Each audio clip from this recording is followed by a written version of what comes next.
Morning 7 అయినా కూడా మంచు చాలా ఎక్కువ ఉందన్నమాట. మనం క్లియర్‌గా కెమెరాలో షూట్ చేయలేం దీన్ని. ఎంత చల్లగా ఉందంటే బయటికి రావడానికి వణికేస్తుంది. కానీ 6 దాటిందంటే ఎవరి పనులు వాళ్ళలో వెళ్ళిపోతారనమాట.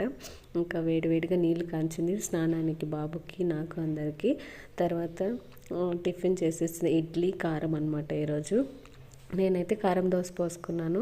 అండ్ బాబు ఇలా ఆడుకుంటూ ఉన్నాడు.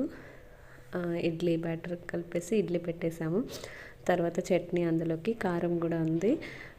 ఇంకా ఆఫ్టర్నూన్కి లంచ్ ప్రిపేర్ చేసింది అనమాట. అంత మధ్యలో బాబు ఆడుకుంటూ స్నానం అన్నీ అయిపోయాక అయితే ఒక ఫ్రూట్ ఖచ్చితంగా ఉంటుంది. మా చెట్టుకి జామకాయలు బాగా కాసాయి ఈసారి. తర్వాత ఆఫ్టర్నూన్ లంచ్కి అమ్మ వైట్ రైస్, పచ్చడి అండ్ కాకరకాయ ఫ్రై అనమాట. కాకరకాయ ఫ్రై పొయ్యి మీద చాలా ఎక్కువ సన్న మంటలో చేస్తే చాలా బాగుంటుంది. ఈవినింగ్ స్నాక్స్కి బజ్జీలు అవి చేసి ఇంకా నైట్ అయితే టిఫిన్తో ముగిచ్చేసాం.